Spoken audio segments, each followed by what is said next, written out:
Assalamualaikum warahmatullahi wabarakatuh. Apa kabar Bunda cantik, sehat dan bahagia selalu.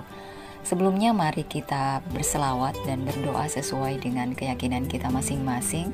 Jangan lupa like, subscribe, dan komen.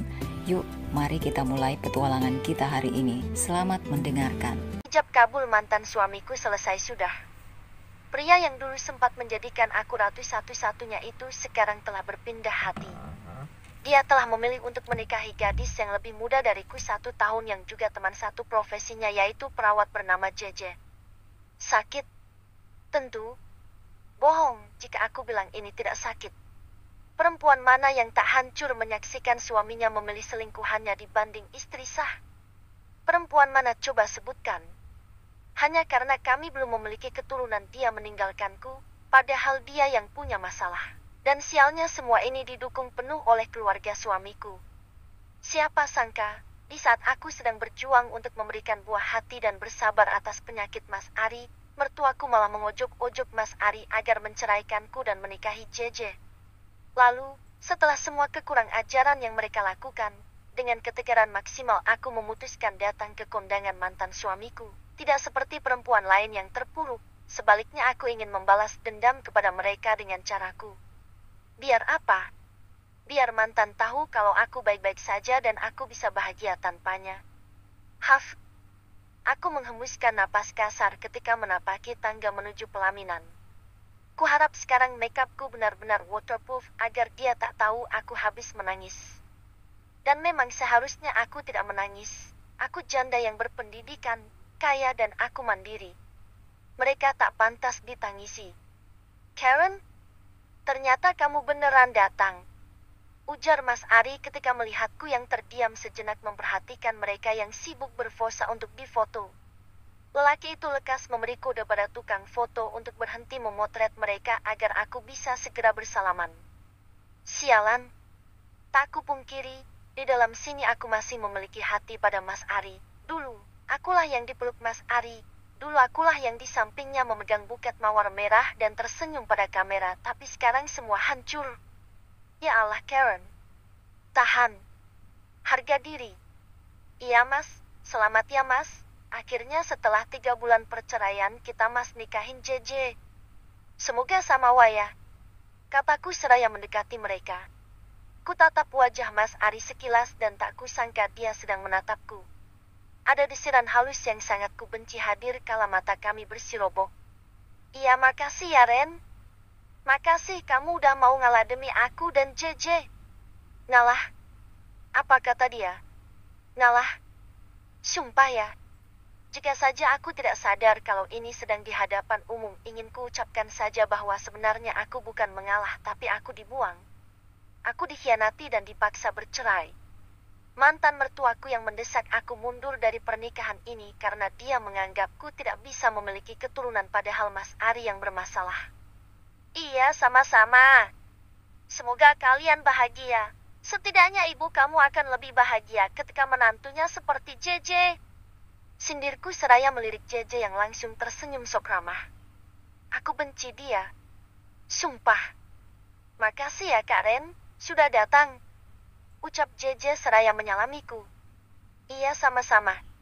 Aku membalas senyuman JJ tipis demi rasa sopan santun. Lalu, tanpa buang waktu aku segera pergi dari hadapan keduanya, terlebih ketika mertuaku yang baru saja kembali entah dari mana kembali ke singgasana. Sumpah, aku muak. Mbak Karen. Aku baru saja mau keluar gedung resepsi ketika seorang lelaki yang memakai beskap Sunda mendekat dengan tergesa. Sontak saja langkahku terhenti dan melihat kepada lelaki tampan yang memanggilku tersebut. Sedetik, 2 detik, 3 detik dan hingga beberapa detik otak dan mataku yang menyipit mencoba memindai wajah yang terasa tak asing itu. Wait, sepertinya aku tahu dia itu. Kafka, kamu di sini? Pekiku antusias tak percaya bertemu adik tingkatku di nikahan mantan suami. Cukup mengejutkan. Siapa yang tidak mengenal Kafka si mahasiswa berprestasi pada zamannya? Dia masih muda, ganteng juga. Aku masih ingat dulu Kafka yang lebih muda dariku 3 tahun itu sangat digemari oleh mahasiswi jurusan kami, tapi sayangnya selama dia berkuliah pria ini sama sekali tak terlihat memiliki kekasih. Kafka tersenyum manis. Iya mbak, saya lagi bantu-bantu di sini karena ini nikahan kakak saya. Astaga, aku spontan menutup mulut terkejut. Jadi kakak kamu JJ? Tak dapat ku sembunyikan rasa terkejutku atas pernyataan Kafka. Dunia ini sangat sempit ternyata. Siapa sangka JJ adalah kakak dari JJ sang pelakor yang direstui keluarga. Miris bukan? Iya mbak, kakak saya JJ. Oh ya, mbak temannya kak JJ juga ya? Tanyanya takjub. Teman? Teman dari alam gaib. Ora sudi aku berteman dengannya. Masa sih Kafka gak tahu kalau aku mantan Mas Ari? Apa mereka sengaja gak ngasih tahu Kafka biar gak malu? Duh sayang ya, adiknya berprestasi bahkan akselerasi hingga jadi doktor di usia muda, kakaknya malah perebut suami. Mbak Karen, kau tegur Kafka karena aku hanya diam karena sibuk dengan pikiran diri sendiri. Aku terperangah. Oh iya saya temannya Karen. Jawabku terpaksa. Wah benar, ya. Tahu gitu saya dari dulu tanya kakak saya tentang mbak. Andai Kak JJ bilang mungkin saya gak akan ngejomblo kelamaan. Kafka cengengesan, kas laki-laki dewasa yang tengil. Aku mendelik aneh. Ngejomblo? Emang apa hubungannya kamu jomblo dengan saya? Ya ada dong mbak. Saya kan dari dulu emang suka sama mbak. Masa mbak gak sadar sih? Mbak tahu gak alasan saya belum nikah ya mbak Karen? Tanpa sadar, aku memekik terkejut. Bisa-bisanya si Kafka membahas perasaan sesimpel itu. Dia suka sama aku. Terus dia ngejomblo karena aku. Ini gila sih. Pasti dia sedang bercanda. Masa iya baru saja ketemu dia udah nyatain perasaan. Namun, jika dia bercanda umur kami bukanlah umur untuk melakukan hal itu. Apa dia serius? Karen. Tahan. Ini pasti modusnya lagi. Jangan tergoda Karenina Perkova. Kamu jangan menggoda saya Kafka. Kamu kira saya masih mahasiswa seperti dulu? Enggak lah. Laku menetralkan debaran yang aneh di dalam dada. Kafka mengerutkan kening kecewa. Kok mbak nyangka menggoda si mbak? Saya serius mbak. Saya suka sama mbak.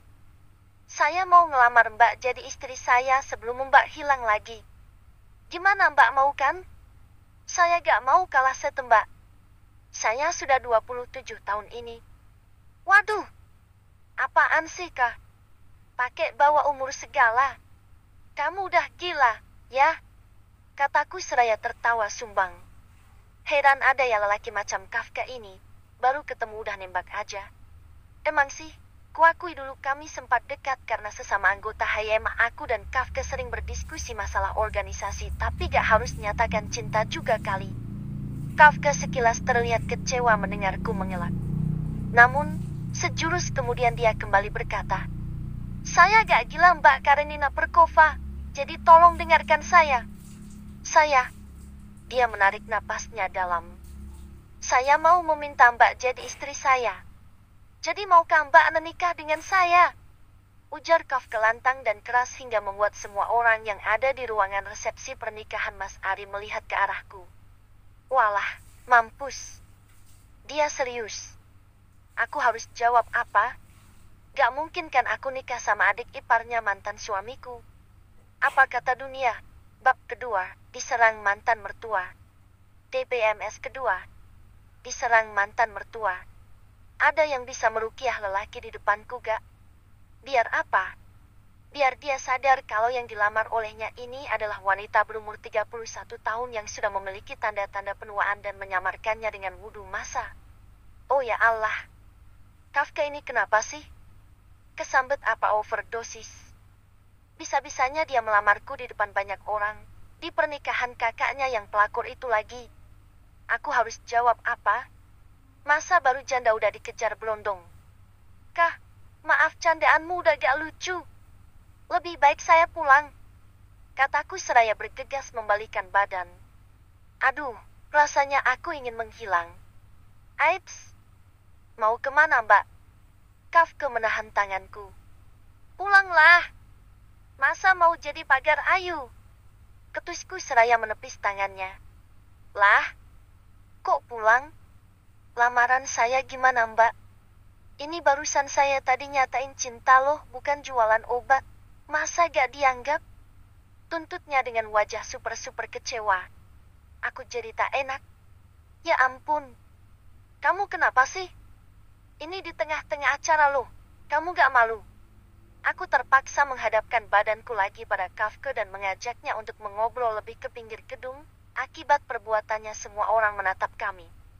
Meski rasanya tetap saja gagal sebab kemanapun kami pergi orang-orang itu seakan sengaja mengikuti. Kepo banget netizen mah.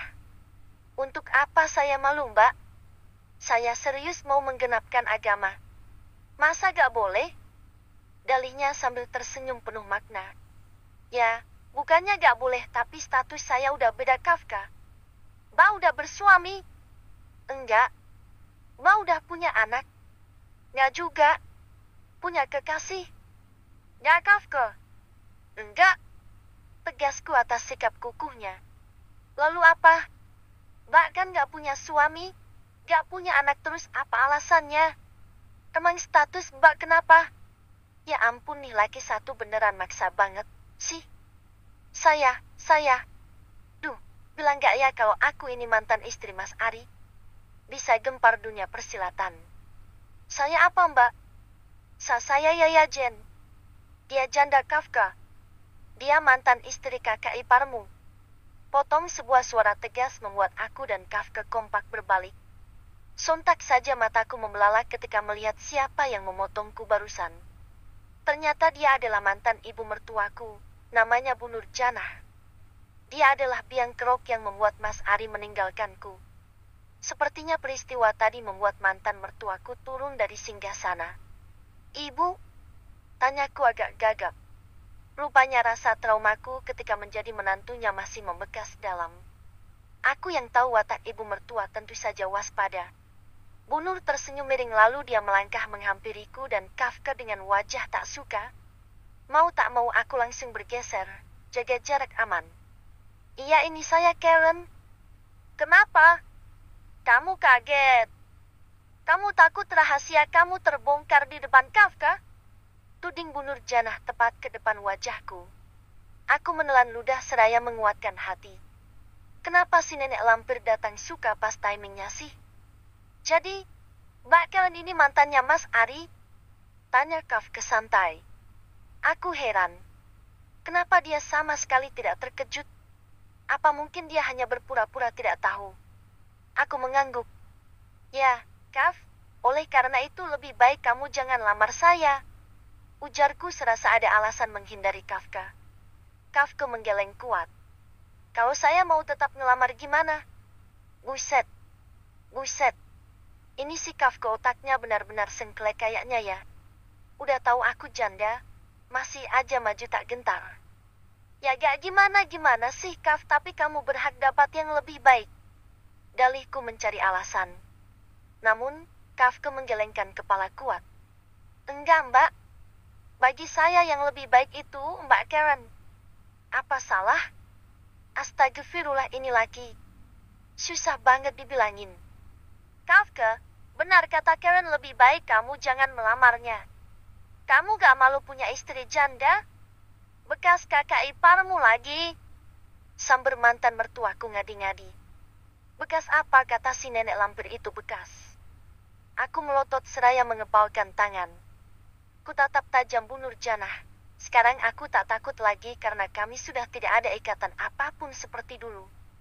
Dulu, kuakui aku pernah takut karena dia begitu mendominasi, bahkan aku menuruti semua perintahnya hingga merasa beban sendiri dan lelah. Terus sekarang, jangan harap. Aku tidak mau diinjak-injak untuk kesekian kalinya. Apa kamu lihat-lihat? Kamu takut aib kamu sebagai janda diketahui Kafka? Kamu suka sama dia? Dasar menantu gak tahu diri. Ejeknya sambil melayangkan lirikan merendahkan. Oh Tuhan cukup. Aku sudah tidak tahan lagi. Tanpa melihat pandangan sekeliling lagi, aku langsung membuka suara dengan berani. Gak, Bu. Saya gak takut. Maaf jika Ibu mau membuka aib saya di depan Kafka dan yang lainnya silahkan. Karena aib Ibu dan Mas Ari lebih banyak tapi saya gak memilih memberitahukannya. Lagi pula saya memang janda. Janda terhormat yang dibuang oleh keluarga mantan suami saya. Ucapku penuh ketegasan. Saat ini emosiku sudah tak terkendali. Rasanya jika ditahan kepalaku mungkin akan meledak. Jadi, jika harus adu jotos sama mantan mertua, kenapa enggak? Seperti yang kuduga, Bu Nur langsung aja marah ketika aku menantangnya. Tuh kan, kamu itu emang lancang. Bisa-bisanya kamu bilang kami membuang kamu. Padahal kamu sendiri yang belum bisa punya anak dan kamu gak bisa bergaul dengan kami. Kamu itu menantu yang memalukan. Memalukan dan gak bisa bergaul, Ibu bilang. Bagaimana saya bisa bergaul jika Ibu dan Mas Ari selalu menyuruh saya di dapur untuk memasak setiap ada acara? Apa semalu itu Bu punya menantu saya?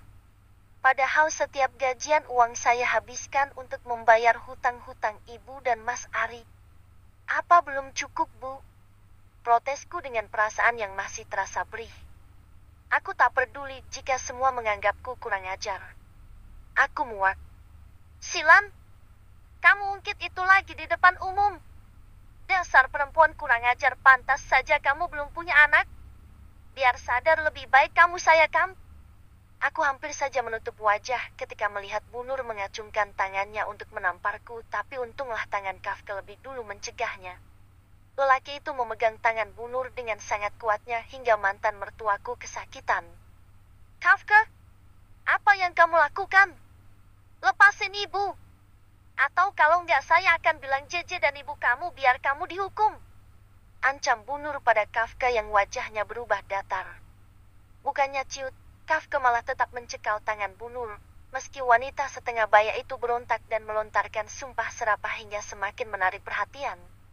Maaf Bu, saya terpaksa melakukan ini karena saya rasa Ibu sudah keterlaluan. Tolong jangan sentuh seinci pun tubuh Mbak Karen lagi Bu. Tegas Kafka hingga membuat Bu Nur tercengang dan semua orang berbisik-bisik riuh. Mendapati kejadian ini, sontak saja aku kaget sekaligus terharu karena sebelumnya tak pernah ada lelaki yang memelaku, bahkan Mas Ari pun tidak. Namun, aku tidak ingin Kafka terkena masalah karena aku. Ini tidak bisa dibiarkan, harus dihentikan sebelum kondisi menjadi buruk. Kafka, lepaskan tolong. Saya gak mau dituduh ngehancurin pernikahan Mas Ari. Pintaku terpaksa ketika melihat pengantin dan orang-orang semakin banyak berkerumun. Gawat kalau jadi viral. Tapi Mbak Bu Nur belum minta maaf. Dia Kafka, please. Mendengarku yang sedikit putus asa, akhirnya Kafka melepaskan tangan Bu Nur yang sudah kemerahan. Kemudian, tanpa memperdulikan Bu Nur yang meringis juga merutuk, lelaki tegap itu langsung memandangku lurus tepat ke netra. Baik, saya lepaskan. Tapi, Mbak harus ikut saya. Ucapnya seraya mengamit lenganku, hendak pergi meninggalkan kekacauan ini. Ke kemana? Tanyaku gugup. Kafka tersenyum miring. Beli cincin nikahlah buat kita.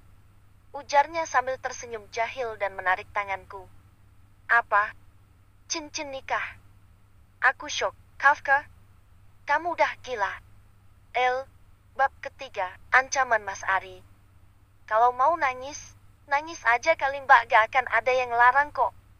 Ujar Kafka dengan senyumannya yang khas seraya menatap jalanan. Saat ini, sebenarnya aku sedang berada di dalam mobil Kafka.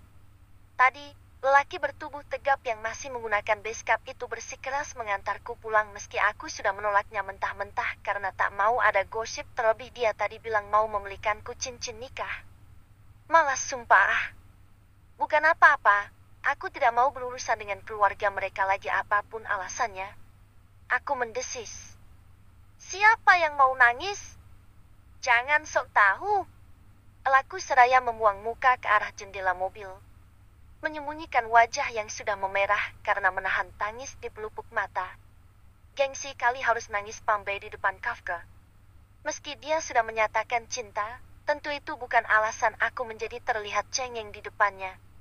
Jujur, Aku masih terngiang-ngiang perkataan mantan mertuaku di insiden tadi yang mengatakan bahwa aku memang pantas tidak punya keturunan. Tega-teganya si ibu memulai membahas tentang persoalan kami di depan orang banyak.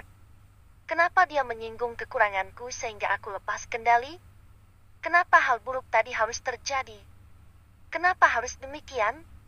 Selama aku menikah, persoalan anak itulah yang paling sensitif dan kadang membuatku menjadi wanita yang paling tak berharga. Padahal anaknya sendiri yang divonis dokter memiliki masalah azoospermia dan akulah yang harus bersabar selama ini. So, siapa yang di sini bermasalah? RGH. Jika mengingat itu rasanya hati ini terasa sangat dicabik-cabik. Yang salah siapa? Yang dihina siapa? Zaman memang sudah edan. Mbak, panggil Kafka setelah beberapa saat suasana mobil sepi layaknya kuburan. Apa? Aku menjawab tanpa melihat ke arah Kafka karena mataku masih saja mengeluarkan buliran bening itu. Udah belum nangisnya? Tanyanya dengan nada pelan seperti takut aku terganggu. Makan yuk? Ajaknya lagi. Aku menggeleng kuat. Enggak. Saya gak mau makan. Saya mau pulang. Kalau gitu ngopi dulu gimana? Enggak. Saya gak haus. Ya udah kita beli cincin nikah lagi. Gak Kafka, saya udah bilang kan gak mau membeli itu. Saya belum siap menerimanya. Potongku jutek sambil berbalik menghadap Kafka. Heran, anak ini makan apa sih? Usulnya itu loh suka bikin naik pitam. Kafka terkekeh lucu melihat reaksiku yang agak berlebihan. Tapi, aku tak peduli. Maaf aja nih, aku lagi sensitif dan gak mood menyinggung begituan. Aku trauma. Iya Mbak Karenina Perkova. Kita gak akan ke sana kok. Siapa juga yang mau ke toko mas? Tenang Mbak, jangan langsung ngambek gitu dong. Saya gak akan maksa kalau Mbak gak mau. Dalih Kafka sembari menahan tawanya. Modus. Senang sekali dia menguji imanku. Bagus. Itu yang saya harapkan. Baiknya memang kamu gak usah bahas itu lagi. Iya Mbak, kita gak usah beli cincin dulu tapi langsung ke kawah aja gimana? Astagfirullah Kafka. Tawa Kafka seketika berderai mendengarku yang kesal. Melihat dia begitu gembira, sejenak aku sempat terpana pada wajahnya yang lebih tampan ketika tertawa. Rahangnya yang ditumbuhi rambut halus membuat Kafka tampak sangat gentle. Karen, sadar. Kamu harus menjauhinya. Dia adik dari JJ sang pelakor ingat itu. Batinku berontak. Mbak serius banget sih? Sampai istighfar segala. Canda kali Mbak. Tapi emang Mbak gak mau sama orang ganteng kayak saya? Wajah kayak saya ini banyak yang ngantri kali Mbak. Antara kalau diambil orang Mbak rugi loh. Ucapnya seraya cengengesan. Lagi, wajah jahilnya terlihat sangat menyebalkan. Aku memutar bola mata. Bodoh amat. Jawabku asal. Beneran? Saya ini terkenal loh Mbak. Gak peduli. Masa? Kalau Mbak gak peduli, kenapa dari tadi liatin saya terus? Allahu Akbar. Tobat. Kenapa ada orang sepede ini? Kafka, please. Tolong jangan goda saya terus, oke? Udahlah. Saya mau pulang sendiri. Saya minta kamu berhentiin saya di halte depan saja. Pintaku pada Kafka sembari menunjuk halte bis yang berada 50 meter di depan kami. Kafka mengernyitkan dahi. Halte depan? Serius Mbak? Mbak yakin gak mau saya antar? Tanya Kafka ragu. Iya. Tolong berhenti di situ saja. Benar? Benar dan saya harap kamu gak usah banyak tanya lagi jika tidak mau saya loncat dari mobil. Ucapku lebih tegas. Melihat kuku ke sumekah Kafka tak ayal menarik napas dalam. Ya udah saya turunin Mbak di situ tapi apa? Nah. Firasatku mulai tak enak lagi. Tapi Mbak jangan nangis lagi, ya? Soalnya Mbak jelek kalau lagi nangis. Kafka, cukup. Pernah nggak jalan kaki kayak orang gila dengan mata sembab sepanjang kurang lebih 2 kilometer? Jika belum pernah, please don't try this anywhere. Karena melakukannya sama saja dengan definisi mempersulit diri. Setelah diturunkan di halte oleh Kafka, aku memutuskan untuk berjalan kaki ke rumah sekaligus menenangkan pikiran walau hasilnya bukannya tenang tapi gempor. Aku kemalaman lagi akibat mampir sana-sini. Bodoh. Ya, aku memang bodoh. Entah berapa kali kurutuki diri karena memaksakan datang ke nikahan mantan suamiku hanya untuk dipermalukan. Prih, ya Allah, Karen gak kuat. Untung saja ada Kafka tadi yang memelaku dan sedikitnya membuatku terharu. Tapi bentar. Kenapa aku malah memikirkan Kafka lagi, sih? Kenapa lamarannya juga terus terngiang? Apa aku mulai tertarik? Hais. Tidak. Sepertinya di rumah nanti aku harus meruqyah diriku sendiri agar tidak terkena kafkenisasi. Aku menarik napas dalam ketika tanpa sadar langkah kakiku sudah mengantarkan diri ini ke ujung gang rumah mamah. Kuseka sebisa mungkin air mata agar terlihat baik-baik saja. Aku tidak mau membuat orang tuaku khawatir. Namun, baru saja aku selesai membenahi diri, mataku sontak saja membelalak ketika melihat siapa yang sedang berdiri menungguku di pos ronda yang letaknya tak jauh dari rumah. Mas Ari. Pekiku tertahan karena tak menyangka. Mas Ari yang malam itu telah berganti kostum mengenakan kaos dan celana jeans, berdiri menatapku dari kejauhan. Sekilas, aku bisa melihat matanya yang menatapku tajam. Untuk apa dia di sini? Bukankah seharusnya dia sedang bersiap malam pertama? Mengingat jam di tanganku menunjukkan pukul 7 malam. Akhirnya kamu datang juga, Ren. Sudah puas berbuat kekacauan dan mempermalukan keluargaku. Tuduhnya dengan serta-merta ketika jarak kami kian dekat. Aku tercekat. Inikah alasan dia menungguku? Hanya untuk ini. Bedbah. Mempermalukan?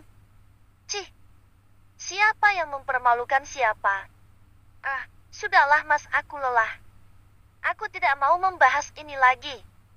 Lebih baik mas kembali ke JJ. Istri baru mas pasti sedang menunggu mas. Aku permisi. Sindirku tak peduli seraya berjalan melewatinya. Namun, baru saja 2 langkah tanganku tiba-tiba ditarik Mas Ari. Karen, kok kamu gitu sama aku? Ren, jangan pergi dulu. Katakan sama aku, apa kamu menerima lamaran Kafka? Cegah Mas Ari sambil menahan tanganku. Itu bukan urusan kamu, Mas. Aku sontak saja menangkis tangan Mas Ari, tapi lelaki kejam itu malah menghalangi jalanku. Karen, jawab. Allahu Akbar. Kenapa kepo banget sih si mantan yang kelakuannya mirip setan ini? Apa sih maunya? Mas, apa-apaan sih? Hardiku emosi membuat Mas Ari menghembuskan napas gusar. Kamu masih nanya aku ngapain? Kamu tuli atau apa? Aku nanya Ren, apa kamu nerima Kafka? Apa pertanyaanku kurang jelas? Jelas, Mas. Jelas banget, tapi aku rasa Mas gak perlu tahu jawabannya. Jadi lebih baik Mas minggir. Aku gak akan minggir. Ingat ya Ren, aku gak akan biarin kamu masuk ke keluarga JJ. Jadi aku harap kamu menolak Kafka atau kamu akan menyesal. Mas Ari melayangkan telunjuknya ke depan hidungku sebagai bentuk ancaman, tapi kubalas dengan dengusan. Menyesal? Kenapa aku harus menyesal? Kafka itu lelaki baik.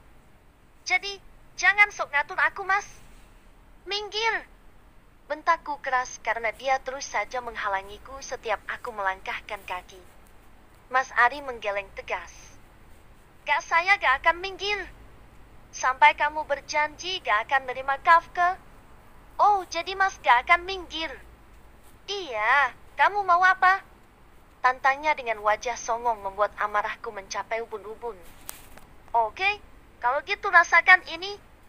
Tanpa perlu basa-basi lagi, aku langsung menendang bagian terlarang Mas Ari hingga dia berteriak kencang kesakitan.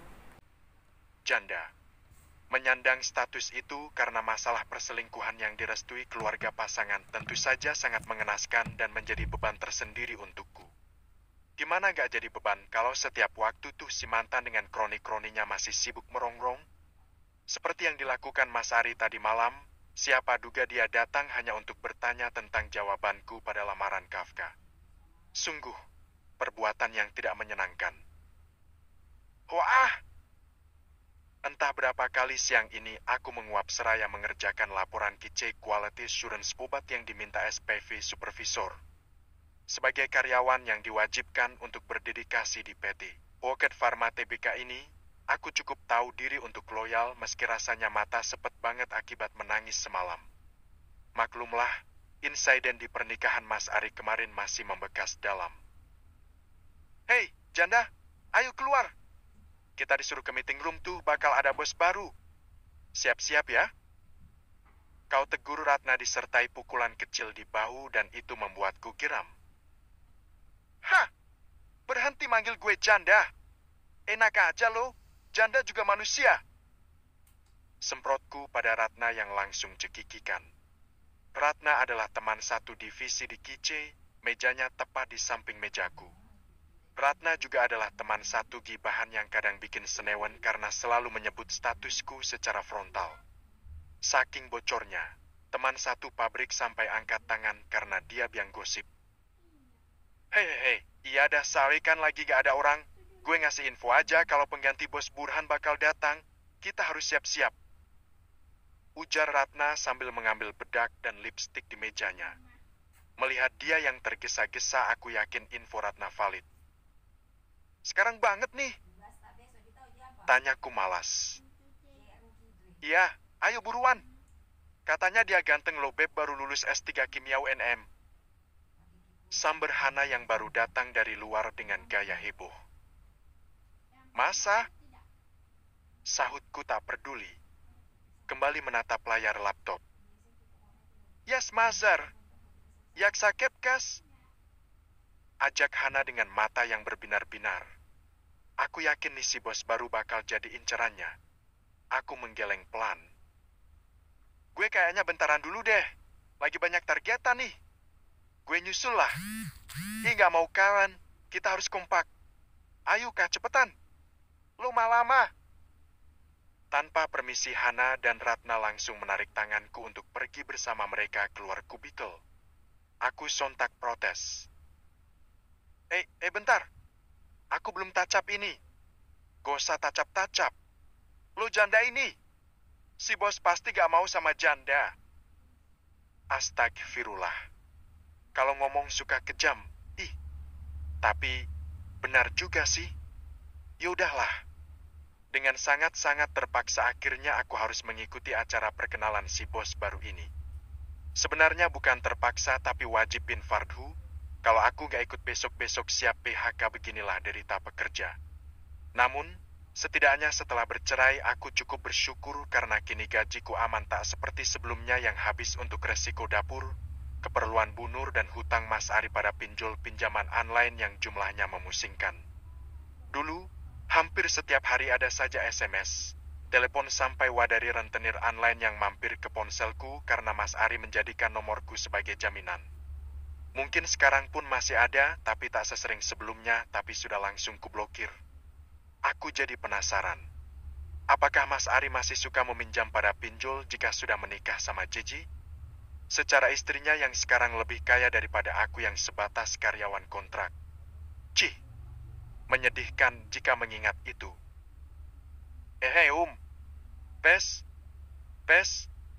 apakah semua staf sudah hadir? Suara Pak Vino di depan sana sukses membuyarkan lamunanku. Semenjak masuk ke meeting room, aku memang memilih tak terlalu fokus pada acara dan sibuk bermain ponsel. Udah Pak? Jawab semua staf hampir bersamaan. Baiklah, saya akan memperkenalkan bos baru kita. Saya harap semuanya bisa bekerja sama dengan beliau. Sepatutnya kita harus bersyukur karena di antara cabang yang ada, beliau ini memilih menjadi manajer Dev Bandung ini. Padahal beliau diajukan ke AF Pusat karena prestasinya. Kapan lagi kita punya bos keren macam ini ya kan? Pertanyaan Pak Vino yang berlebihan kontan saja membuat semua orang heboh. Apalagi karyawati yang masih jomblo semua pada sibuk berkasak-kusuk dan cari muka. Tak terkecuali sahabatku Ratna dan Hana, dua racun itu terlihat sibuk mendempul pipinya dengan bedak. Heran, Emang setampan apa sih si bos baru? Sampai Bu Banda pun yang biasanya tampil seadanya mendadak pakai blush on. Gimana, sudah siap semua menyambut bos baru kita? Pak Vino kembali mematik semangat. Sudah siap, Pak? Jawab semua orang persis anak paduan suara. Baiklah, kalau begitu. Saya mau mempersilahkan bos kita yang tampan, Pak Kafka, silakan masuk, Pak. Apa? Kafka? Bersamaan dengan berakhirnya pendahuluan dari Pak Vino, seseorang menarik pintu meeting room. Semua fokus langsung tertuju padanya.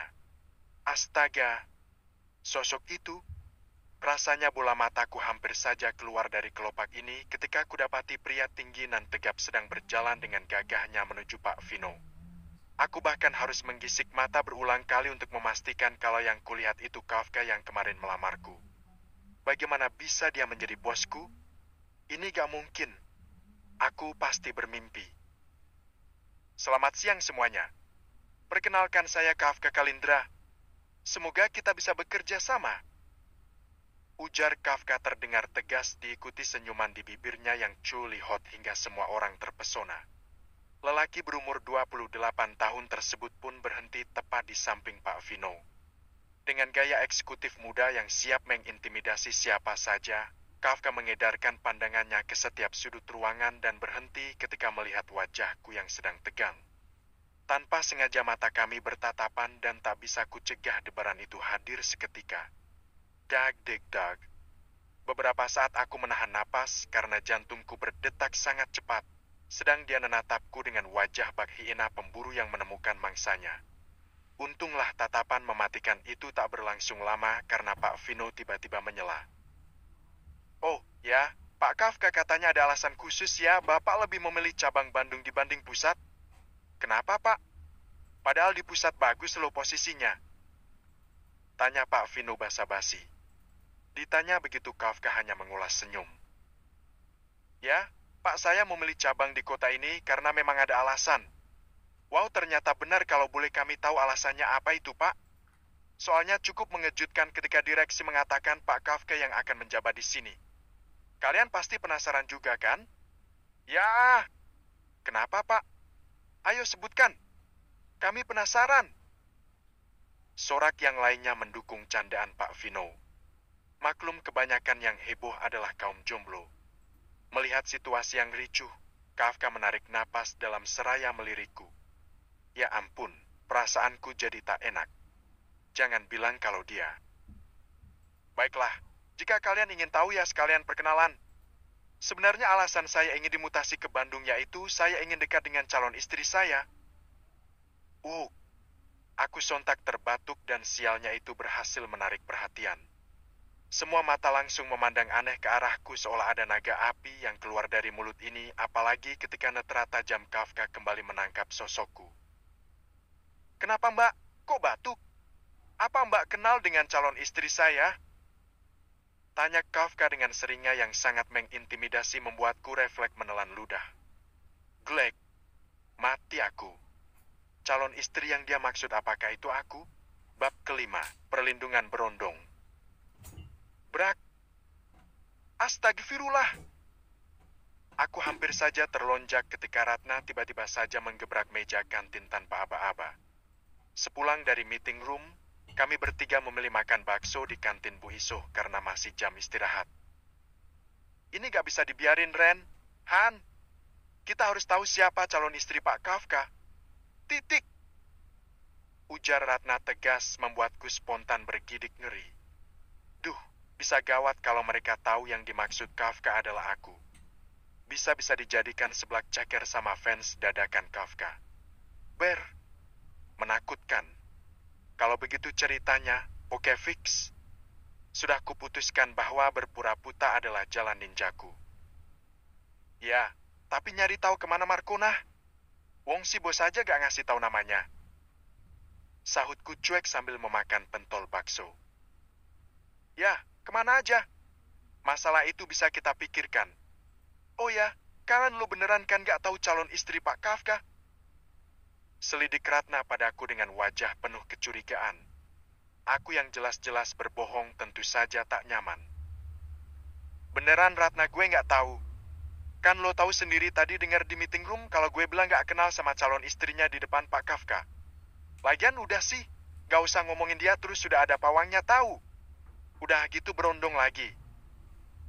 Kilahku mencoba mengalihkan. Ratna menggelengkan kepalanya menolak mendengar saranku. Enggak, kan nggak bisa. Bagi gue, selama janur kuning belum melengkung Kafka masih milik bersama. Mau dia berondong ke atau tua selama gue demennya nggak peduli. Masa baru juga ketemu, dia udah sold out lagi. Bener gak Han? Setuju gue. Harapan itu masih ada selama undangan belum di meja. Makanya ayo kita cari info tentang calon istri si bos. Kita lihat cantikan mana sama kita. Sewot mereka penuh semangat yang berapi-api. Ya Allah, kenapa mereka jadi begini sih?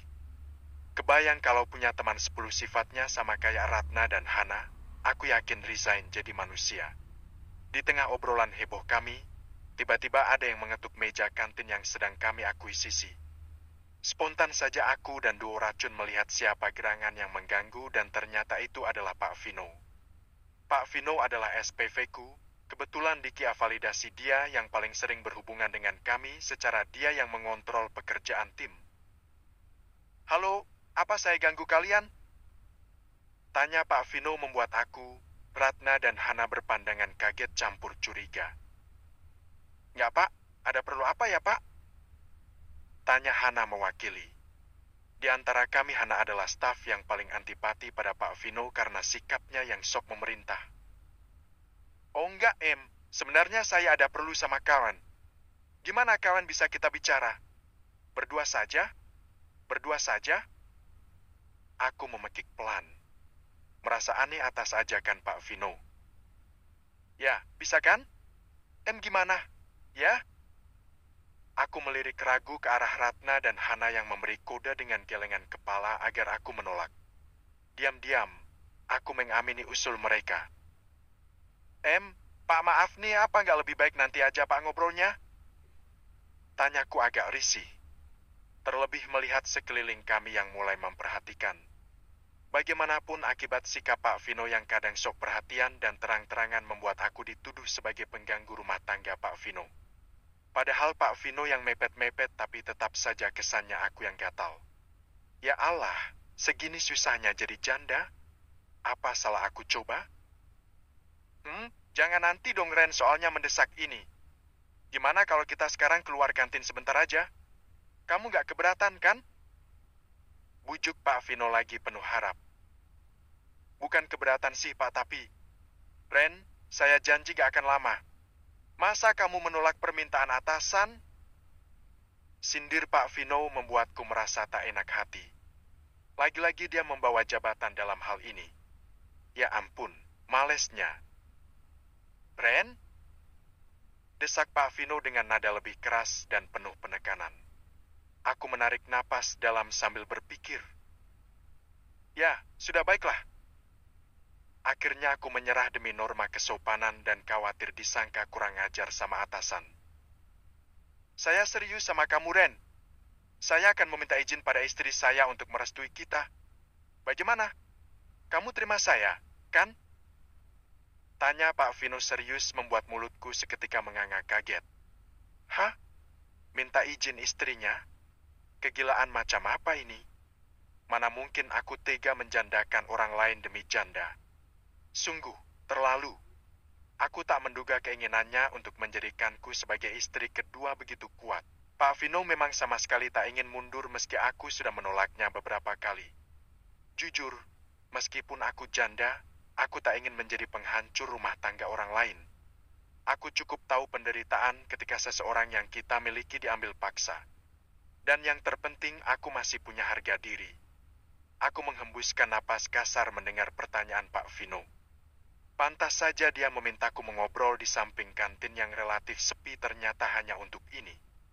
Mana dekat ember bekas cuci piring lagi. Ampun deh, gak elit banget. Maaf Pak, kalau saya lancang. Tapi apa Bapak tidak pernah berpikir perasaan istri Bapak?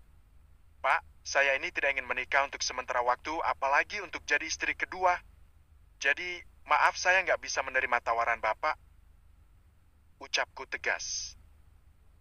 Karen, saya memikirkan perasaan istri saya, makanya saya akan meminta izin sama dia. Saya yakin dia akan setuju karena kami sudah tak bisa punya anak lagi setelah kelahiran anak pertama.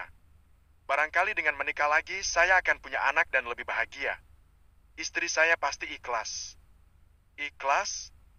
Cih, Pak, apa Bapak akan menjamin ketika Bapak menikah dengan saya, Bapak juga akan memiliki anak langsung?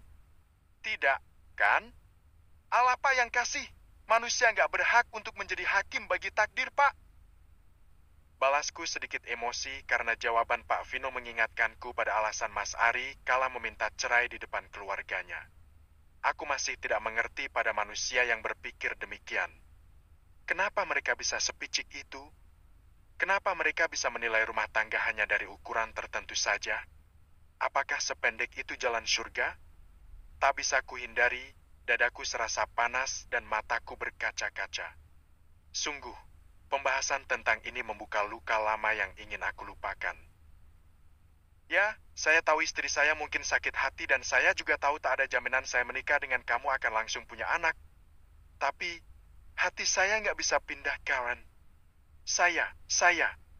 Oh, jadi ini si janda gatel itu?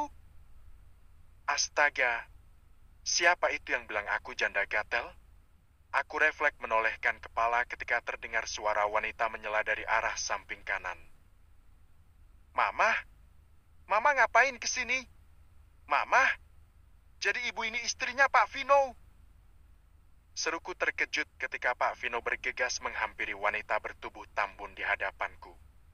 Kutebak umurnya kurang lebih 40-an. Iya, saya istrinya Vino. Kenapa? Kamu kaget?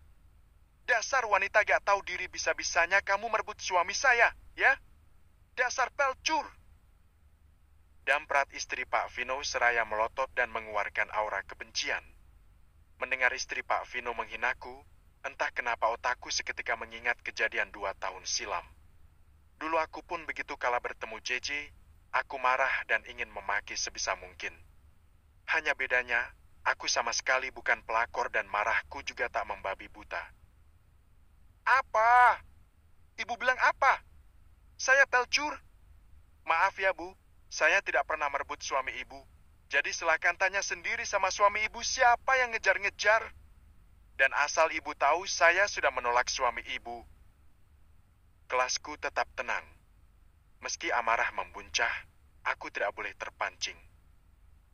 Alasan. Biasanya begitu pelakor atau pelacur gak mau ngaku. Sekarang cepat katakan berapa yang kamu minta untuk menjauhi suami saya. Astagfirullah, Bu. Saya beneran gak mau sama suami ibu. Dan terutama saya bukan pelacur. Saya punya harga diri. Bukan saya yang menggoda suami ibu. Ibu salah paham. Kali ini emosiku mulai terpancing karena merasa dihina dan difitnah secara verbal. Enak saja aku disamakan dengan pelacur. Gini-gini, harga diriku sangat tinggi. Apa? Bohong! Kamu pasti bohong. Suami saya bilang kamu kok yang godain dia. Ya, Bu. Enggak. Haram bagi saya menggoda suami ibu. Sekarang, terserah ibu mau percaya atau tidak, yang jelas saya tak peduli. Permisi. Saya malas meladeni kalian. Merasa perdebatan ini tak akan berakhir, daripada membuat kericuhan, aku memilih membalikan badan untuk pergi. Namun, baru saja 3 langkah aku berjalan, teriakan istrinya Vino terdengar lagi. Tunggu! Dasar wanita gak punya otak. Ini hukuman untukmu. Hukuman? Maksudnya? Merasa janggal, aku pun melihat ke arah belakang dan alangkah kagetnya ketika kulihat sebuah ember berisi air bekas cucian piring telah melayang ke arahku lalu. Mbak! Awak aas. Beware. Kafka? Pekiku terkejut ketika melihat tubuh Kafka tiba-tiba hadir di depanku hingga siraman air kotor itu mengenainya. Sontak saja aku menutup mulut yang menganga ketika melihat wajah Kafka yang tampan itu.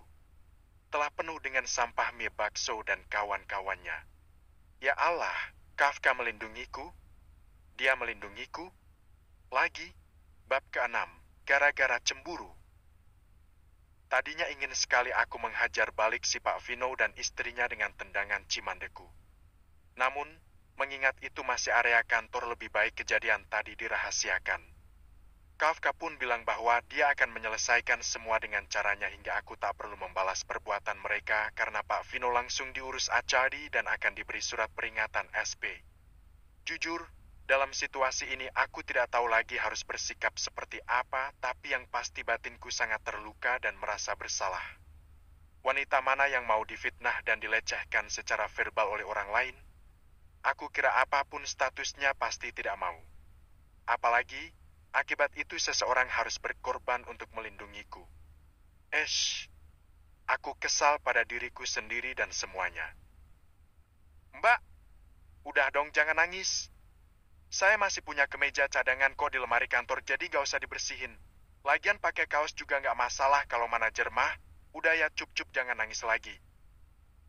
Bujuk Kafka padaku yang terus menangis sambil mengucek baju.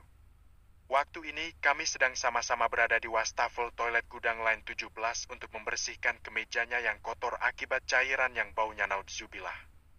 Kafka memilih mengajakku ke sini karena toilet ini amat jarang dikunjungi manusia. Kalau demit sih mungkin banyak yang silaturahim. Letaknya yang menjorok membuat orang pada takut ke sini. Jadi relatif lebih aman dari gosip. Gimana gak nangis, Kaf? Kamu tahu gak sih ibu bilang apa? Dia bilang aku pelacur, Kaf. Tanpa tahu duduk perkaranya, dia termakan kebohongan suaminya. Kenapa sih mereka begitu? Apa salah jika aku janda? Aku tahu menangis itu capek. Aku juga tahu menangis itu kekanakan bagi wanita seumurku yang sudah berkepala 3. Tetapi, rasa sesak ini terlalu sakit untuk kutahan. Aneh, berbeda dari sebelumnya, sekarang aku lebih merasa nyaman menangis di depan Kafka tanpa harus malu. Ini perasaan yang tak biasa dan tak ku mengerti. Kafka tersenyum lembut melihatku yang menangis terseduh-seduh. Iya, saya paham. Ya udah Mbak, boleh kok nangis sepuasnya. Butuh bau gak? Enggak. Pelukan? Enggak. Bukan mahram. Kalau gitu, mahramin dulu aja gimana? Bisiknya tepat di telingaku yang langsung kusambut dengan pukulan di bahu. Oh! Ringisnya pelan. Tak lama kemudian Kafka kembali sumringah sambil menatapku yang sedang menatapnya lewat pantulan kaca. Ini bukan waktunya bercanda, Kaf. Saya nggak enak lihat baju kamu kotor, apalagi kamu bos saya. Apa kata karyawan lain kalau ada yang lihat? Lagian kenapa sih kamu ada di sana? Jadikan kena. Omelku pada Kafka disela-isakan tangis. Ya, gak apa-apa kali Mbak, malah bagus, jadi saya bisa ngelindungin Mbak. Mending saya yang kenakan Mbak daripada Mbak. Kalau saya yang disiram, kita jadi punya alasan mengeluarkan Pak Vino yang semena-mena pada karyawan dan kurang ajar pada atasannya itu. Bener juga sih, tapi kan kemeja kamu jadi jelek. Untung ada kaos. Coba kalau nggak akan berabe, apa kata mereka lihat kamu nggak pakai kemeja karena aku? Apa kamu mau digosipin sama janda? Mau? Asal jandanya Mbak Karen bukan yang lain. Dalih Kafka cengengesan. Gaya khasnya kalau lagi bercanda. Kafka, udah dong jangan godain saya terus. Saya nggak godain. Saya memang rela digosipin selama sama Mbak. Saya bahkan nggak mau Mbak digosipin sama yang lain karena saya tak suka. Ujar Kafka lirih tapi sukses membuatku menoleh ke arahnya hingga kami tanpa sengaja bertatapan. Dalam jarak sedekat ini, aku dapat melihat jelas kalau bola mata hitam kecoklatan Kafka itu sangat indah. Binar matanya yang berkilauan bagiku tampak seperti bintang-bintang di langit sana yang bisa menenangkan siapapun yang melihatnya. Selain itu, tak bisa kuhindari tatapan Kafka yang dalam membuat dadaku berdegup sangat kencang hingga aku takut Kafka menyadarinya. Ini tidak bisa kubiarkan. Hal ini tidak benar. Aku harus segera keluar dari sini karena khawatir jantungku bisa meledak. Aku pun memutuskan untuk membuang pandangan lebih dulu. Melihat aku yang salah tingkah, Kafka kembali memanggil. Mbak. Pelan dan lembut, suara Kafka terdengar tepat di telingaku. Aku memalingkan wajah. Ya, Kaf. Mbak cantik deh kalau lagi marah. Ujar Kafka sambil tersenyum membuat desiran halus merambat di dalam sini. Apa sih kamu, Kaf? Geje tahu nggak? Aku sontak melengos untuk menyembunyikan pipi yang memanas dan seolah senyum tipis yang terbit. Apakah aku harus membuka diri untuk Kafka? Aku mengurut pangkal hidung berulang kali. Menatap layar berjam-jam membuat kepalaku pening dan mataku lelah. Setumpuk file validasi akhirnya bisa kuselesaikan tepat waktu dan tak perlu lembur. Jam 5, Teng. Kulirik jam dinding besar yang ada di ruangan sambil tersenyum lega. Entahlah, setelah kejadian di toilet tadi hatiku serasa lebih bahagia dari sebelumnya. Tidak bisa dinafikan kehadiran Kafka di saat momen memalukan membuat hatiku sedikit terobati. Tapi bentar. Ngomong-ngomong soal Kafka, kok ruangan Kafka kosong? Kemana dia? Bukannya dia tadi masih ada di ruangan? Aku berdiri dan celingukan dengan heboh kala melihat ruangan transparan paling pojok di lantai 3 ini sedang tak berpenghuni. Seingatku beberapa waktu lalu, aku masih melihat lelaki itu bekerja di balik laptopnya dengan kemeja baru. Sekarang, kemana dia? Ayo lo ketahuan! Lagi ngeliatin siapa sih? Pak Kafka, ya? Kau tegur Hana yang baru saja kembali dari observasi lalu berdiri di sampingku. Kepergok lagi kepo, aku refleks menggelengkan kepala berulang kali. Enggak, kata siapa? Gue lagi pegangan leher kali, bukannya liatin ruangan. Jawabku sambil pura-pura olahraga. 1, 2, 1, 2. Modus lo, olahraga apa macam begitu? BTW, kalau lo nyari Pak Kafka dia lagi ngobrol tuh sama Clara di depan ruangan handling, gue juga sebel lihatnya. Kata Hana sambil manyun. Clara? Siapa dia? Mendengar info dari Hana membuat radarku seketika menajam dan mataku memicing. Kafka ngobrol sama cewek. Serius? Iya, Clara Galanisa. Dia adalah manajer bagian produksi umurnya 4 tahun lebih muda dari kita.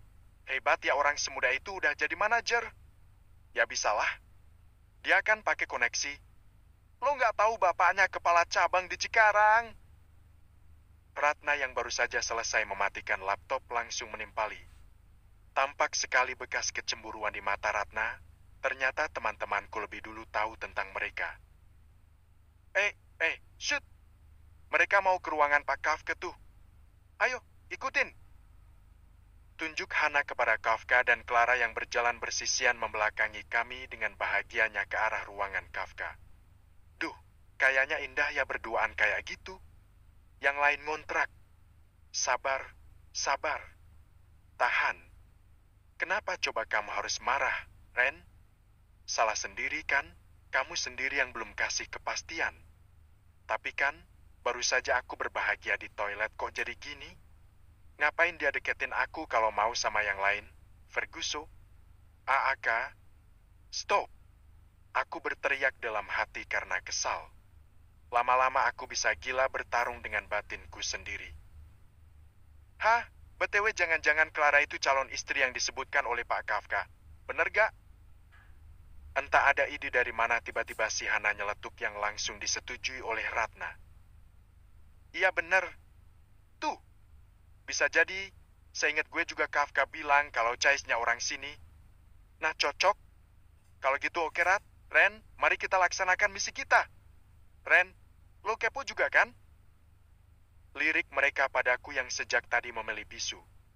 Aku menatap Hana dan Ratna ragu. Sebenarnya aku kepo juga sih tapi...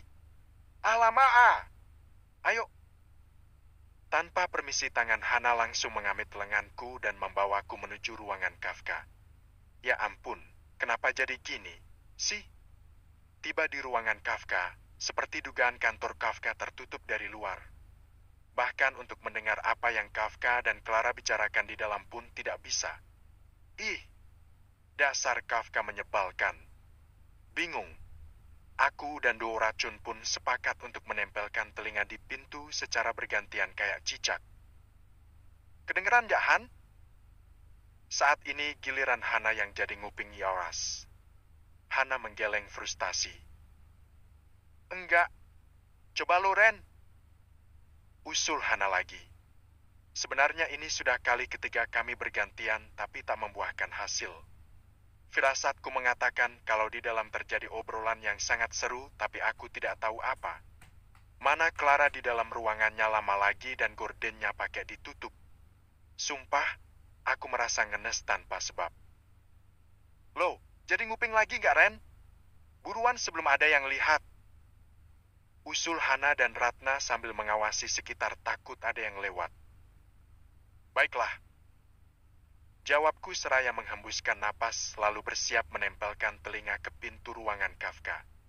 Namun, belum ada 1 menit kupingku tertempel di pintu ruang Kafka, tiba-tiba seseorang memutar kenop pintunya tanpa permisi dan membukanya. Kontan saja, aku yang lagi berjongkok sambil gaya menungging langsung terdorong ke depan. Bruk! Aku terjatuh dengan posisi bibir mencium sepatu pantofel seseorang yang berdiri di depanku. Cup! Mbak, kok nyium sepatu saya? Gak jijik? Tanya seseorang yang sepatunya telah kucium.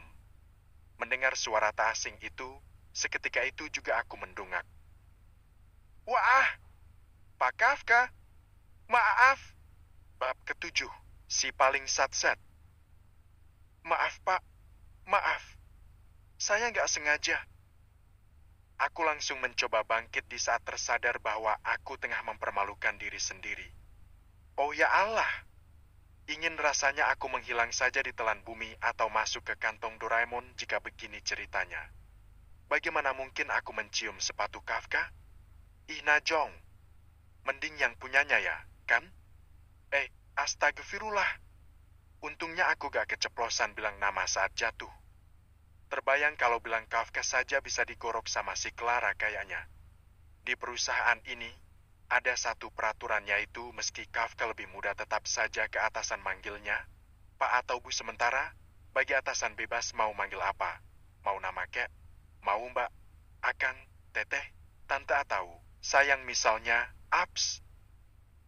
Sudah Mbak gak apa-apa? Ayo, berdiri. Maaf, saya nggak tahu kalau ada orang. Mbak lagi apa di sini? Tanya Kafka seraya membantuku berdiri disaksikan Clara yang menatap sinis dan dua racun yang melongo bego. Anu Pak, anu saya tadi lagi. Au! Aku meringis menahan lututku yang tiba-tiba sakit kala mencoba bangun. Aneh, entah kenapa tubuhku tiba-tiba limbung akibat rasa ngilu yang menjangkiti. Ini pasti terjadi gara-gara aku terjatuh dan kakiku bersilaturahim dengan lantai. Gegas, Kafka kembali memegang lenganku, kentara sekali dia takut aku jatuh. Pelan-pelan Mbak berdirinya. Mbak, yakin gak apa-apa? Aku mengangkat kepala hendak menjawab tapi bodohnya malah terpaku pada wajah ganteng Kafka yang begitu membius. Duh, bocah ini hatinya buat siapa sih sebenarnya? Mbak, kau tegur Kafka karena aku malah diam. Aku terperangah. Oi, ya yakin Pak? Saya gak apa-apa Pak, hanya kecetit dikit. Kataku gagap seraya menepis tangan Kafka sopan. Kemudian secara gugup menegakkan tubuh agar Kafka yakin aku baik-baik saja. Setelah membersihkan rok, aku buru-buru memundurkan langkah mendekati dua racun yang sudah berwajah pucat. Aku yakin mereka lagi tegang karena ketahuan mengintip. Baiklah bagus kalau nggak apa-apa. By the way, ngapain mbak-mbak ini di sini? Ngintip, ya? Tuduh Clara serta-merta. Gadis berwajah campuran China Indo itu melipat tangannya di depan dada menatap aku dan dua racun yang sedang saling bertukar pandang karena bingung harus menjawab apa. Enggak. Nggak Bukla. Kami di sini hanya kebetulan lewat terus tadi kalian mau ada keperluan sama Pak Kafka tapi pas mau dicek ada atau gaknya Pak Bose. Keburu kebuka. Bener kan, Ren? Kilah Hana sambil menyenggol lenganku. Aku yang lagi menundukkan kepala refleks gelagapan. Lah? Apaan? Kok aku yang mereka jadikan tumbal? Dasar. Teman gak ada akhlak. Hah? Kok gue sih kan lo, Pet? Kalian lo masuk ke lupa. Lo bilang sama kita tadi mau ada yang dilaporin tentang validasi. Ya, kan? ya kan? Lewat tatapan mata mereka, Hana dan Ratna langsung memberikan kode agar aku mengiyakan. Ampun deh, dasar. Do racun bindo rubah berekor 9. Awas ya, kalian. Bisa-bisanya kalian bersekongkol. Benar begitu, Mbak? Jadi Mbak Karen mau bertemu saya? Tanya Kafka mengalihkan pandangannya sembari mengulum senyum. Mendapati reaksi Kafka itu, aku kontan saja takut yang lain salah paham apalagi tatapan Kafka itu mengandung umpan yang berbahaya. Ya ampun, apa Kafka gak sadar di sini ada Clara dan 2 temanku yang biang gosip? Oh iya Pak, saya mau ketemu Bapak. Saya mau ada yang dilaporkan tapi gak jadi nanti aja. Takut Pak Kafka lagi sibuk. Dalihku pura-pura. Kafka menyunggingkan senyum tipis seperti tahu aku dijebak. Nggak kok, saya nggak sibuk. Tapi kebetulan saya mau pulang. Gimana kalau laporannya sambil pulang aja? Hah? Sambil pulang? Teriakku terkejut. Begitu juga ketiga wanita lainnya, mereka langsung membuka mata lebar tak percaya. Ya, sambil pulang. Rumah Mbak Karen arah Supratman, kan? Ayo, saya antar sekalian. Ujar Kafka santai. Loh, kita nggak jadi hangout bareng, Kaf? Bukannya kamu sepakat mau makan bareng di kafe dekat rumahku? Protes Clara dengan nada kecewa. Lain kali aja, Clara. Saya baru ingat ada keperluan ke daerah Supratman juga. Dalih Kafka. Kok gitu? Tapi kan Kaf kita. Ayo, Mbak Ren, saya tunggu di parkiran. Seolah tak ingin memberi ruang bagi Clara, Kafka langsung meminta aku mengikutinya. Sementara aku masih bengong. Ini apaan sih maksudnya? Dia ngajak pulang bareng gitu? Berdua aja? Alamak. Aku kira Kafka membawa mobilnya, ternyata tidak. Sebuah motor ninja menjadi pilihan Kafka untuk pergi ke kantor hari ini dan itu berarti aku pulang dibonceng olehnya. Tolong! Jangan bertanya bagaimana tampang Do Racun dan Clara jika tahu tentang ini. Karena bisa-bisa aku habis dikuliti dan dibikin bakso. Aduh, ngeri. Jujur, seumur-umur aku tak pernah menaiki motor setinggi ini karena posisinya terlalu tinggi sementara aku gemoy dan pendek. Terus sekarang, apa yang harus kulakukan? Aku merasa bingung harus duduk bagaimana. Semua tampak serba salah. Kalau duduk terlalu depan, aku takut dadaku terkena punggung Kafka dan jantungku pasti gak aman. Kalau senderan ke belakang, aku takut ke bawah angin. Lah, kalau duduk menyamping, pegel kali. Hamba gak kuat ya Allah. Mbak, panggil Kafka ketika kami sama-sama menembus keramaian kota dengan menggunakan motor ninjanya. Aku baru sadar kalau suara seksi Kafka yang lantang jadi terdengar lebih ngebas karena tertutup helm. Ya, Kaf, gimana? Jawabku untuk memecah kecanggungan yang sejak tadi melilit kami berdua. Seolah disengaja ingin mengobrol, Kafka tiba-tiba memelankan kecepatan motornya. Terutama ketika kami melintasi sebuah taman kota yang jaraknya tak jauh dari rumahku. Tadi katanya mau ngelaporin sesuatu? Ngelaporin apa? Tanya Kafka seraya membuka kaca helmnya. Sepasang mata indah milik Kafka menatapku lewat kaca spion motor dan aku deg-degan. Meski kami bertatapan secara tidak langsung, desiran dan rambatan rasa itu terasa nyata di dalam sini. Aku menelan ludah. Itu anu sebenarnya saya nggak mau ngelaporin apa-apa tapi... Mbak cemburu? Tebaknya sambil mengedipkan mata. Apa maksudnya? Tentu saja aku langsung salah tingkah. Harus kuakui tebakannya benar. Entah mengapa mendengar mereka punya rencana mau makan bareng di kafe dekat rumah Clara, meski gak jadi, dadaku tetap saja panas. Ya, gak ada maksud. Saya tahu Mbak tadi sengaja ngintip. Kenapa? Ngaku deh Mbak, Mbak cemburu sama Clara, kan? Tanyanya lebih keras di antara deru angin yang melintas. Aku berdesis. Enak aja nggak kali? Saya ini sebenarnya tadi kepaksa aja ikutin usul teman saya yang fans kamu itu. Mereka itu penasaran sama siapa calon istri bosnya. Calon istri saya maksudnya? Ya, siapa lagi? Jawabku bete. Wah, ternyata saya banyak yang ngantri juga, ya? Hahaha. Tawa Kafka berderai, tapi anehnya aku merasa itu sama sekali tak lucu. Aku heran. Kenapa dia malah terlihat senang banyak fans? Seharusnya dia sadar dong kalau itu bukan suatu yang bisa dibanggakan. Dasar Kafka menyebalkan. Kerjaannya tebar pesona terus. Ih, kok diem? Mbak nggak suka saya disukain cewek? Goda Kafka sebab aku malah diam memberengut. Nggak juga? Terus emangnya Mbak nggak tahu calon istri saya? Terserah. Beneran? Nggak penasaran gitu? Siapa? Bodoh amat. Kulihat dia mengulum senyum mendengar jawabanku seakan bahagia melihat wanita yang dia bonceng menderita karena rasa panas di dada. Aku tidak mengerti dengan jalan pikiran Kafka. Harusnya, jika calon istrinya itu aku, dia kasih kepastian dong, bukan kayak gini. Mentang-mentang aku belum mengucapkan kata menerima. Dia tega-teganya bikin aku kegiran tanpa kejelasan. Kalau bodoh amat. Ya, udah pegangan ya. Siap-siap. Hah? Siap-siap maksudnya?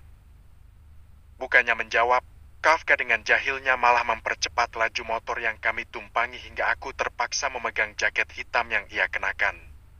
Green? Kafka! Teriakku kencang karena dia terus melanjutkan motornya tanpa peduli aku yang hampir sawan karena ulahnya. Sumpah deh, jahilnya orang satu ini gak habis-habis. Sempat-sempatnya dia menguji adrenalinku padahal kami lagi di jalan. Untungnya, tak berapa lama akhirnya kami tiba di depan rumahku. Meski agak kelewat sedikit karena dia mengerem dadakan. Setidaknya aku bersyukur bisa selamat dan sehat walafiat setelah aksi gilanya Kafka. Alhamdulillah, welcome home, Mbak. Ujar Kafka sambil membuka helmnya dan menoleh ke arahku yang sudah siap dengan omelan. Kafka, apa kamu gila? Tadi kita ngebut tahu. Gimana kalau kenapa-napa? Protesku bertubi-tubi seraya bergegas turun dari motor. Ya Allah, rasanya sendiku lolos semua. Gak mau lagi deh dibonceng sama Kafka. Iya maaf. Habisnya Mbak suka gengsi sih. Gengsi apa maksud kamu, Kaf? Kawan. Kamu sudah pulang? Kok diantar cowok? Siapa dia? Hah? Mama? Mendengar suara tak asing itu, tubuhku spontan menegang dan wajahku sepertinya memucat karena ini pertanda buruk. Siapapun tahu kalau Mama paling anti jika aku berhubungan dengan lelaki lagi. Meski masa idahku telah selesai, Mama bilang sementara waktu aku harus jaga jarak sama yang namanya pria. Astaga, bagaimana ini? Kenapa aku membiarkan Kafka mengantarku? Bisa gawat kalau Mama tahu Kafka adiknya JJ si pelakor. Bahaya. Dengan jantung yang berdebar kencang aku pun memutar badan dan benar saja Mama sudah melipat tangannya di depan pagar dengan tatapan tajam. Kawan! Kapakan! Siapa dia? Anumah, dia itu Assalamualaikum, Tante. Perkenalkan, saya Kafka. Saya datang ke sini untuk melamar kawan menjadi istri saya. Potong Kafka yang entah kapan sudah berdiri di sampingku sambil menyalami Mama yang otomatis melotot Mbak Suzana. Apa? Kafka bilang langsung ke Mama. Argi. Gawat. Tanda-tanda kiamat sudah dekat. Terima kasih sudah membaca. Mohon bantuannya untuk memberi ulasan, semoga para widows sehat selalu. Salam sayang dan saya doakan semoga teman-teman sehat. Amin. Bab ke-8. Mandul. Don't judge the book by its cover. Benar banget, buktinya lelaki bernama Kafka Kalindra ini dari luarnya aja kalem. Sok dingin, cengengesan. Jahil tapi aslinya dia dewasa juga terlalu gegabah.